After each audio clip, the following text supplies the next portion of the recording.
are so out of touch with the black community and been rich so long that you don't even know not to talk about certain things a certain kind of way. Because if you was really sincere and genuine about people not filming that stuff, then you might as well have told them to film, because you brought it up and aired it out anyway. What does it matter? The only thing I can think about Whitney Houston is how I feel when she sung the Star Spangled Banner during the Super Bowl. How she made me feel when she sung with the Georgia Mass Choir, I Love the Lord Who Heard My Cry. How she made me feel when she sang, I Go to the Rock, when the earth around me is sinking sand, on Christ's solid rock I stand. That's how she made me feel inside. How the many tears, that song meant so much. That song was sung at my son's funeral. Oprah told this story when she, you may have heard it. It was the first time, I guess, maybe it was 9 years ago. Well, when she did the Oprah show, Whitney had such an attitude with everybody, and I tried to tell her, listen, I said, karma is everything. I said, be very careful. Watch what you say now. She was still just very bitter and upset about some things, and she said, sissy, just let me be me. I said, okay. I said, I'm not trying to stop you. She was still a little hateful. She goes on stage and she trips. Oprah told that audience, not one single word to anyone. That secret was kept for way over 10 years or more. Somebody that they love, that's talented, that's outspoken or whatever, but it's something about Whitney Houston's death. It's something about Whitney Houston that we took her death personally. It's like somebody in our family died. And it's hard for me to even make the live video because I get real emotional when it comes to Whitney Houston, because, you know, we don't care about none of that. And that was something that we didn't need to know. We didn't ask for that information. We didn't need to know that information. We don't care. Whitney Houston is somebody that you just don't talk about in the black community if you're in touch. You don't talk about the Obamas. You don't talk about Whitney Houston. We sensitive about Michael Jackson. And you don't talk about the Kings. That's black royalty. I have to add to this. When she fell, there was a little nail next to her inches. And if she had fell 1 inch to the left, it would have wrecked her head. Jesus Christ. So I was so fearful and so upset that she was failed, but even more so because I told her karma will get you. You know, that bothered me for saying that. But you know, she came out of there so humble. She did. She came out of there so humble and sweet.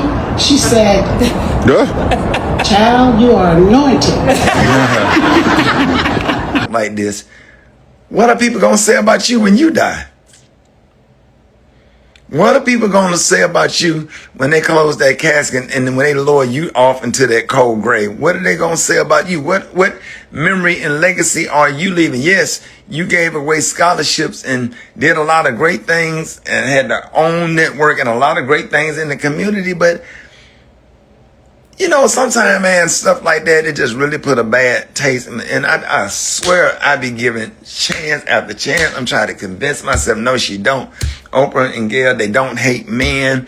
You be mad for a minute, then you start back watching on and start trying to support in whatever call you see her at the opening of the Obama, like, oh wow, there's Oprah after that die down, and then all of a sudden when you start back feeling good and okay with Oprah, Gayle, whatever that means, then something else happened that just really just remind you all, like, why? She had gone back on drugs. The first interview I did with her when we'd gone behind stage and I asked her about her intention, she was clean. But the day she came to my show then to perform in front of the audience, she was not.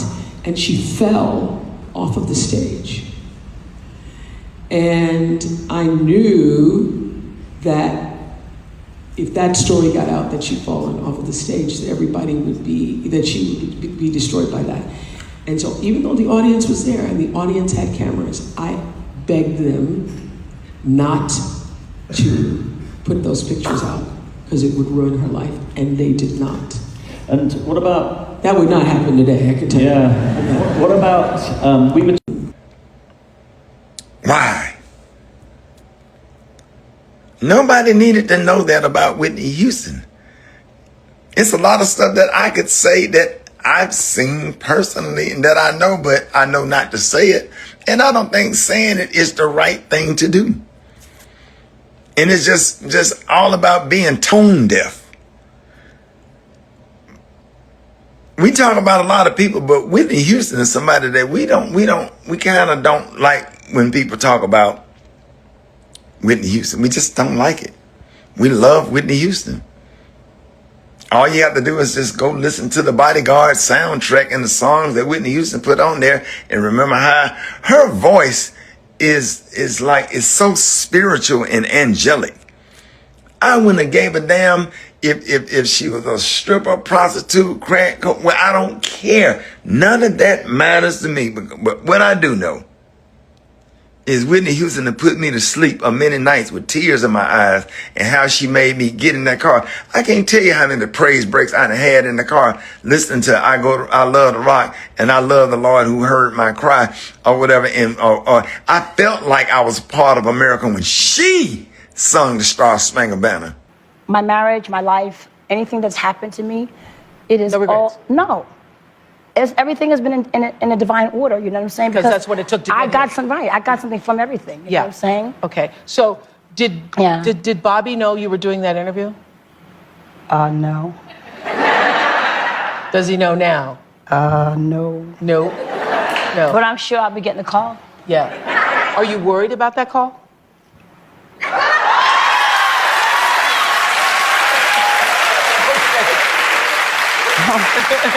Not whatsoever. Not whatsoever about Bring the it. call. What? Bring it. Bring it. Bring it. Because I love the moment in the I told the truth. Yes, yes. Yeah. And I remember that moment in yesterday's show when you said, listen, what I could tell you? Oh, Yeah. there's stuff that, you know, has been left unsaid. Better left unsaid. Better left You know what I'm saying?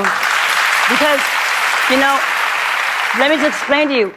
It was not mean, malicious, facetious. I don't need to make money off myself or off my marriage, off my ex-husband, off my family. Right. I don't need that.